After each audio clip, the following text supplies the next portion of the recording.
going to start to talk about our trends, emerging trends session. So I'll ask Alison and Bianca to join the stage and we'll start that conversation. Hey, Alison. Hey, Bianca. Hi. So Alison and Bianca are members of the Thorpe Benefits team. And what's, I guess, interesting about this trend conversation is that, I will maybe take the lead and sort of share what we have seen, but Alison and Bianca can really speak to their interaction, what they have with our clients on a day-to-day basis and sort of speak to examples and so on. So and Alison, Bianca, why don't you quickly just introduce yourself and quickly so people know what the role is that you play, and then we'll jump I'll right go into first. the trends. And I'll get my slides ready at the same time. All right, perfect. Good morning, everyone. I'm Alison Brown. I'm VP of Consulting Services. So I interact with every one of our clients at least twice a year at very minimum. And yeah, I've been at Thorpe Benefits for the better part of 10 years. So that's pretty exciting. So I know most of you on the chat. Yes. And hope to know all of you on the chat sometime. Good stuff. Thanks, Alison. Bianca?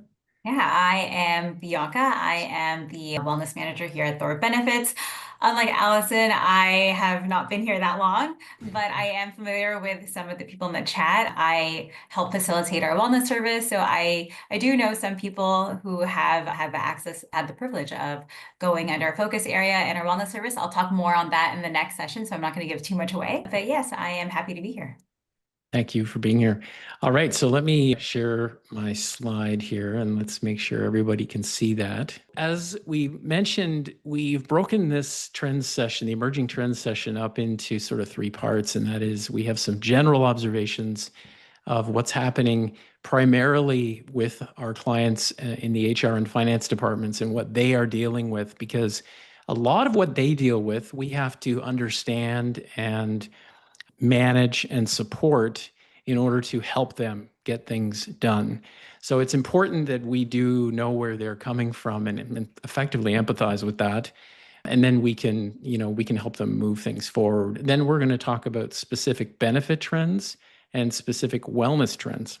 But you'll notice that more so than ever, the two trend sides integrate and overlap a lot. So the days of benefits being one area and wellness being a completely separate area, that's not so much the case anymore. So let me see if I can navigate this and we'll start. So from an HR department standpoint, we definitely are noticing that these departments are bogged down with a lot of different responsibilities, juggling both strategic and tactical things. Obviously, every HR department has different levels of resources. In a typical sort of mid-sized client that we would work with, there might be 3 people, let's say, on average. We have clients who have 20 or more, but you have to balance all the day-to-day with all the strategic work somehow and figure out a way to get things done. Not easy. So I'm just acknowledging the fact that that is a tough task. We've talked about this already, but we have a lot of information, a lot of data coming at us, and it's also a matter of distilling or cleaning that data before we can actually use it. So in effect, it's kind of become too much to handle and too much noise to be able to distill. So with that becomes a lot of choice. And unless an HR team has laid out their priorities and stick pretty tightly to what their objectives are, it's easy to either get distracted or to lose track of things. So again, once you're given all these ideas and options, sometimes having like a menu, if you've ever been to a restaurant where you've got way too many menu items, I just need someone to tell me what I should choose. So that's my way of looking at it. So with all that, we do see a bit of a trend where decisions are delayed, and it's a little bit of a wait and see approach. So that can be a good thing because there are a lot of things happening, which you'll hear about in both benefits and wellness, that are so new that we cannot necessarily see where they're headed yet. So we are safe to maybe pull back and look at where they're going. The other end of the spectrum is, aside from delays, would be just responding too quickly.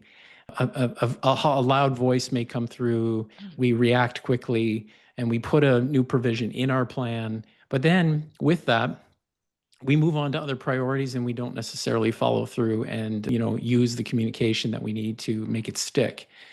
So we'll talk more about that. And finally, it was mentioned earlier too, is that it's okay to provide new offerings, but if you don't essentially allow people to use it or you don't give them true permission to use it, then it's not going to work very well. So what do we do with these challenges and trends? This is sort of the action steps that we recommend on that front. And then we'll get in, as I mentioned, into the specific benefit and wellness trends. We sort of recommend that with the lack of time that people have, that we need to be a lot more efficient with how we manage our plan, the way we meet with our clients, the way we organize our data, the way we map out our priorities. And that, again, means balancing the moment-to-moment efficiencies with, focusing on the things that we can manage within our control for the year, not taking on too much. So now there's probably more options and more issues around benefits and wellness than we've ever had, and it's really easy to get overwhelmed. So it does make sense to prioritize. That's action step number one. Number two would be that we have so much data and probably even more data available to us that it makes sense to narrow it down into its most simple observations. So just handing someone a claim report and saying, hey, look at this. For some, they would love to comb through that, but we need to narrow it down and people want us to tell them what it really means, okay? So that's an important action that we take ownership of. Once you have all the information, it makes sense that we really encourage discussion of ideas and options. So as opposed to quick decisions or premature decisions, sometimes there are areas, which we'll talk about in a minute, that really we need rounds and rounds of conversation with the HR team or finance team before we will ever come up with an agreement of what to do about it. And then further to that, following the discussion phase, we need to come to a recommendation. And I think that's where we come in. So we'll speak a little bit more to that. We've already talked about sort of the fact that we have little things come our way and decisions to make, and it's easy to get caught up in reacting to those, changes to our offering and our plan, but we sometimes lose track of the overall macro strategy. So it's important to sort of stay out of the weeds and try to stick to that plan. So that really is part of our job to sort of hold on to that more of that true benefit or wellness philosophy that we established before. So we finally have the component of once we add something, we have to do the follow through. We have to promote, we have to explain, we have to allow for repeated reminders. This just is in the nature of an employee that they have so much information coming at them that they will not retain it. It's going to take many, many attempts for them to do that. So just before there's one more bullet here I forgot, is it makes sense too that we have leadership support. And I think we probably need the heads around the table once we put something forward is to get people to say, I intend to talk about this with my team. It is going to be a topic that will come into one-to-ones, team meetings, town halls, and so on. So that's the sort of, walk and talk that we need to have in terms of seeing things through. So just before I move into the benefits section, I'll just ask Alison or Bianca if any of these issues here resonate with you in terms of what you see in your day-to-day interaction with your clients. Sure. Whoever would like I'll to jump in. start. Sure. Yeah. Thanks, Alison.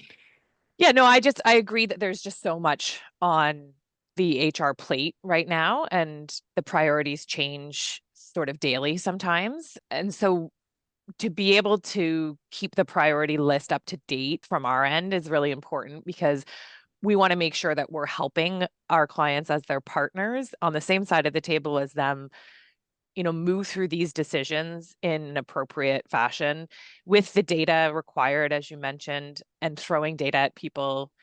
It's overwhelming depending on who you are.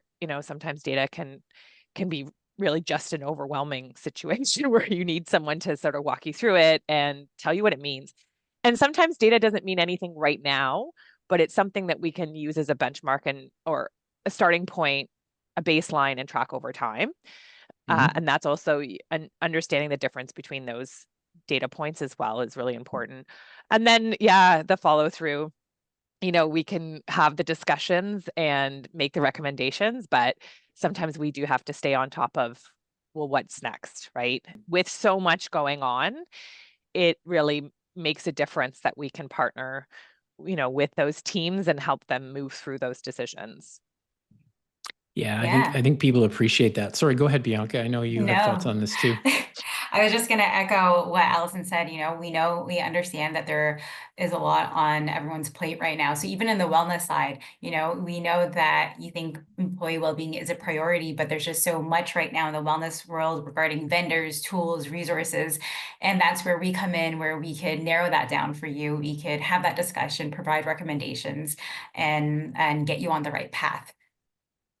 Yeah, I mean, I know for your part of your job has become, vetting Yeah. and testing out so many different vendors and tools, right? So that Mm-hmm. our clients can say, "What do you think?" as opposed to just being totally confused and numb to it all. So, okay, And so thank you. they'll see that in the playbook too, a little demo of what that looks like. So yeah, for Yes, that's sure. right. Coming up shortly here. Mhm. Okay, so that's kind of where we're at and what we're dealing with from a, priority strategy decision-making process. Important to know what we're up against on that front. So specific to benefits, and again, you'll start to see some crossover here on both sides. The first area is just that, is that it's interesting that the features that used to be on the side that were considered nice to have wellness features that you might get to or you might add them at some point, they're becoming common components of the benefit offering. They're no longer really seen as a wellness feature. So the mental health area certainly has, brought a lot of those tools and features to the forefront, where what on one hand was sort of more education based is now an actual feature or response tool that can be provided. So I'd just say that first observation is that there's now even more. We've been talking about this for years, but there's even more of a true blend between the two. The second thing is, no surprise, drug cost is one of the big focuses. We talk about it far too much in a good way, in the sense that there's so many things coming down the drug pipeline. And we have to be prepared for what's happening, whether it's specialty drugs, rare disease drugs, or chronic illnesses. So we'll talk about that. Family building benefits, and this really encompasses fertility, treatment, and adoption and family planning benefits, has kind of come on as an issue. But interestingly enough, there's been some discussion about it, but not necessarily a lot of uptake on it. And I think Alison can speak to that in a second, just when I get to the recommendations page, in terms of maybe why that's happening. But certainly a very popular topic, just not quite sure why it hasn't gotten the traction yet. Budget, no surprise that we're seeing overall cost increases for a variety of factors. So we have some suggestions in terms of how we have to stay on top of this, because it's a very sensitive line item. And certainly our finance departments are going to depend on us to be prepared on that front. The last thing is, interestingly enough, for some of the smaller mid-size companies out there, they are being sort of wooed or tempted by the concept of rate guarantees, rate caps, and transition credits. So this is a concept where carriers are saying, we will provide a rate and guarantee it for a period of time, 2 years or 3 years, in fact. And in some cases, these transition credits come to bear, where it's like, we will literally offset your first bill by a certain dollar amount, and that is the incentive to sort of come over to us. Well, there's no free lunch from that standpoint. It's all going to come out in the wash. And we'll talk a little bit about how to be protected against that. So on one hand, it's a nice thing to have, but it can also set you up for some challenging situations. So what do we do about these trends? Again, we can't just be aware of them. We actually have to have an action plan about them. So let me run through these, and then I'll ask primarily Alison to sort of comment on the ones that she is seeing the most. So the first one is, we look at these sort of that integration factor between benefits and wellness, we're sort of seeing this idea of, let's build a plan that has both reactive and proactive components. So the proactive would be the education, the support that we give our employees on staying healthy, managing disease, being aware of certain health risks, and so on. And the reactive side is really to be there in those most catastrophic situations to reimburse or maybe reduce the financial impact of a critical illness or a disease or even a high-priced drug. So you can see now how you kind of have to look at it from those two positions as you build your plan. So that would be the approach we think you should take. As it relates to drug plans, this is really, at this stage, it's all about exploring the options, understanding the options. There's still a lot of hesitancy and a lot of sort of caution about what to do with this, but you need to know your choices in this area. We have a feeling that this is drug formulary management in its different forms is going to come on at us probably very quickly. Once certain companies decide to adopt this, I think a lot of people will follow suit. So we're in kind of an exploratory phase related to that. I think Alison will speak to that in a second. Family building, again, the action on this is, I think people just need to understand, where does this fit in their attempts to be more inclusive on the plan? And this is specific to, fertility and growing a family, but then, there's all the aspects of women's health that we're going to address in a second as well. But I think everyone needs to stop and sort of say, what is this? What does it mean to us? And does it need to be a part of our offering? On the budget front, I think the key issue here is you have to have a good understanding of what is driving cost. We've been preaching this for years, is that you have to understand the variables within the rate structure, pooling charges, expense margins, inflation factors, even commission levels within your plan. They have to be more transparent for you to be able to really know what's adding up. And you have to forecast, you have to model where you're going. You cannot be sitting waiting for an anniversary of your plan to come in and finding out at the last minute that you have a 20% increase on your budget. That's just not allowed anymore. So there's some real pre-planning there. So Alison, which one, if not all of these? Oh, geez. Yeah. How long do I have, Rosh? Yeah.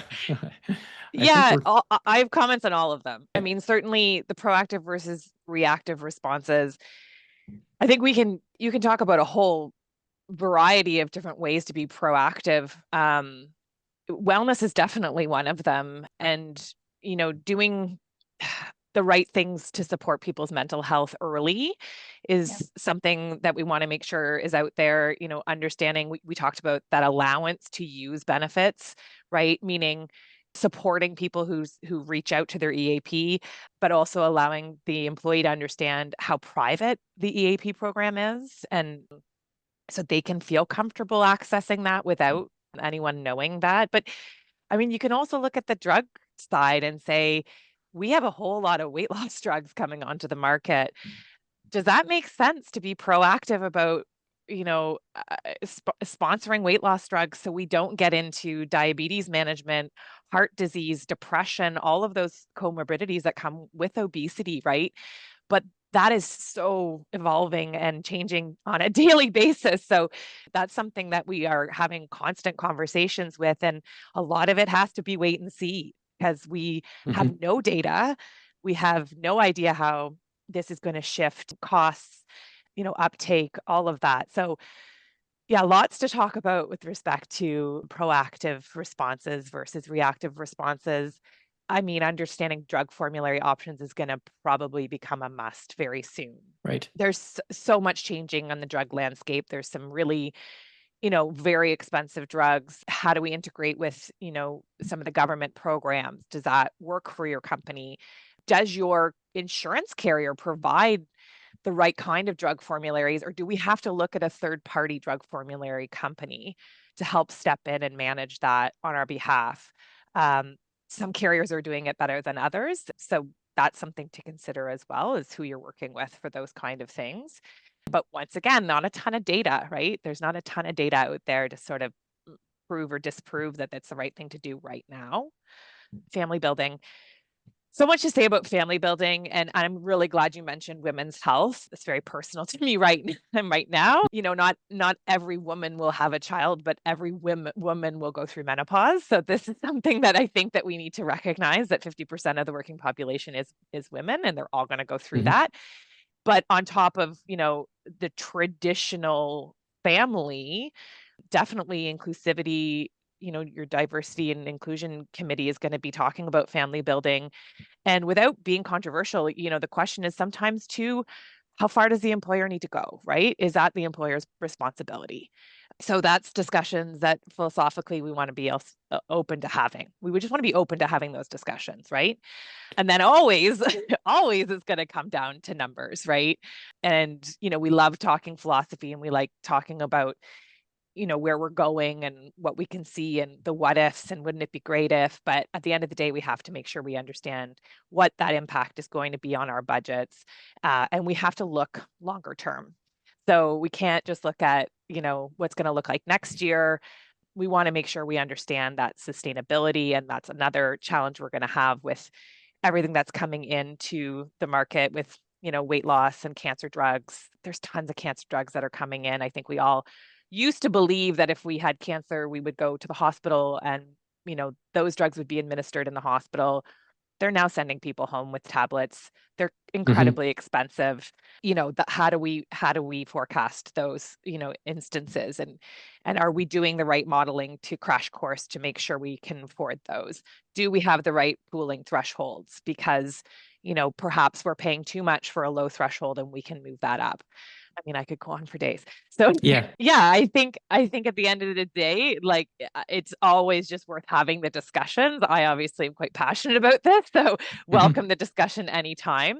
But having those discussions and keeping an open mind and you know, keeping them on the docket and being up to date with what's going on out there, not burying our heads in the sand and just hoping for the best is the best approach. Right on. So there's a lot there, which proves there's a lot to do. There's a lot to stay on top of. And again, that's our job to steer and support the client with keeping these things on the radar and not to be surprised by them. So thank you very much for that. And you're going to see here as we move into the wellness specific trends that there is some serious crossover. So forgive us if we repeat ourselves, but seeing it more from that proactive approach. Let's see how these things roll out. So first thing that's hasn't been discussed yet is that the number one, you know, facet of well-being, or I guess the number one contributor to people's stress and so on, is their finances. The ability not just to save for retirement or save for a house, but really to be able to budget and manage a paycheck from check to check, and to be able to manage any debt you know, along the way is a serious issue. And it's a skill. So financial well-being education is definitely something that needs to be considered. It's right on the top of the list of what your employees are saying that they need. And once it's there, it has to be continuous. And I know Bianca will speak to the fact that some of these things are not a one-off thing. They have a lifespan, or a longer lifespan to them, right? So women's health, I think beyond just family building, Alison mentioned that this is truly impacting a lot of people. And we talked about this a couple of days ago, the three of us, which was, why is this just coming up now as an issue? And I think it is maybe a good example of how people are a little bit more comfortable to speak openly about how things are impacting their lives, and that there needs to be some acknowledgement of that and some accommodation to that. I think, you know, you think mental health 20 years ago, it was so taboo. People didn't talk about it, right? And I think women's health has been taboo, and we're finally shining some light on it, and it makes so much sense. Yeah. So great example. So I'll move through these, and then we'll ask Bianca to comment. So When I talk about chronic disease as a wellness trend, what I mean by that, or what we mean by that, is to have a position, have a way of supporting that employee as they go through what are some of the more common, like you don't have to necessarily survey or do health risk assessments to determine this. You know that a large part of your population is going through issues related to diabetes, obesity, which is truly a chronic illness. You do have people who are dealing with heart disease and cancers and so on. So I think it makes sense, and this is where Bianca spends now a lot of her time, is preparing effectively a playbook for clients to have a position, have a response to these issues, as opposed to just saying, well, I guess it's their issue to deal with, and I hope they're okay, right? That's part of the message of, if you're not saying anything, that sends a message in itself, right? So we'll talk a little bit more about that. The other observation is that there has been some good momentum from the education front around wellness, giving people more of an awareness of what, say, obesity is. Very, very complex. Beyond just, exercising more and eating less, it's a very complicated concept. But beyond the education, we also need to move people through some type of action, right? So I think this is kind of the evolution of what we need to look at offering our employees, is the base and the foundation of simple, easy, accessible education, but then ways they can slowly change behavior through simple habits and simple exercises. And certainly doing that in a communal approach is ultimately our goal, right? Having the support of our community. And so the last trend is, it continues to be mental health. The difference here is that we're seeing a bit of an expansion, and as I mentioned, an integration into the benefit offering. So people will enter an access point where they can get support, they can get navigation, they can get ultimately tools to deal with the therapy they need, whether it be personal therapy or CBT in one way or another. But there's a huge layering here of tools and vendors, of which, again, Bianca spends time kind of understanding where do they all fit in. So I've set the table there for you, Bianca, in terms of like what you might have to pick one or two here that you think, that are the most glaring in terms of your conversations with clients. Yeah, no, I think they're all really great. And I do welcome Alison and Roger jump in as you may please. But starting with the financial well-being, 41% of Canadians are financially stressed, and that number just keeps on rising. And that affects so much, crossing into mental health, sleep, social connections, like work, productivity. So that's something to be aware of. And that's, I guess, one of the reasons why we actually chose financial well-being as one of our focus areas that we did in the winter. And, as Roger mentioned, it doesn't end with just education and awareness, but also to follow through. What else can you do to support your employees who are struggling financially? What their support, maybe look into the EAPs, partner with a financial advisor, have financial wellness days, look into your benefits again. So things to support your employees in different ways beyond just the education session, and maybe have check-ins, see how they are 6 months in, and if they still need that support as well. And the beauty about checking in is, you're showing your support for your employees. So just something that you can start with.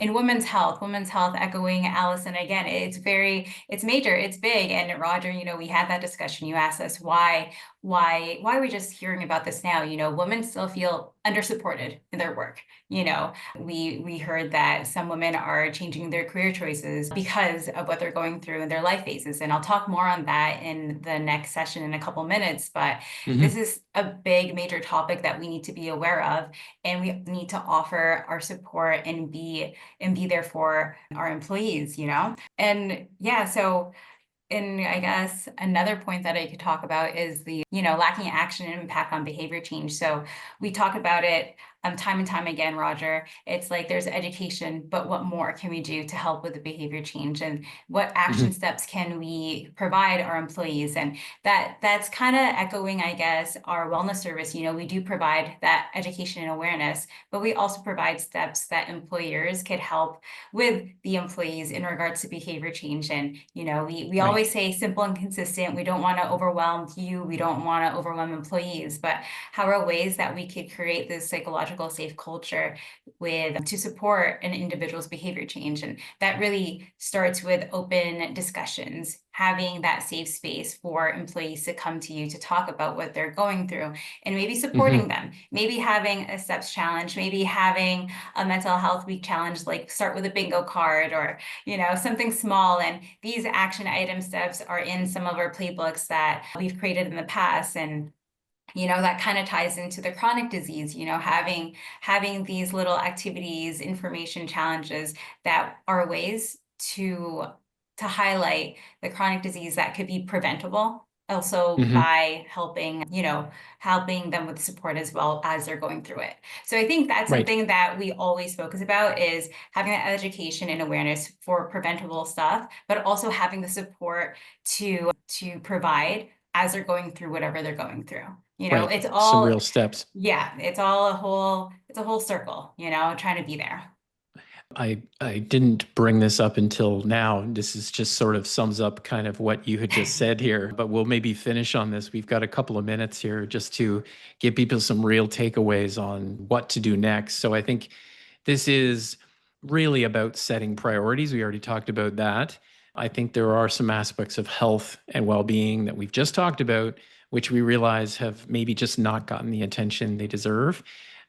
We don't have to survey our employees to find all this. We can make some assumptions as to what people are going through, but it makes sense to plan.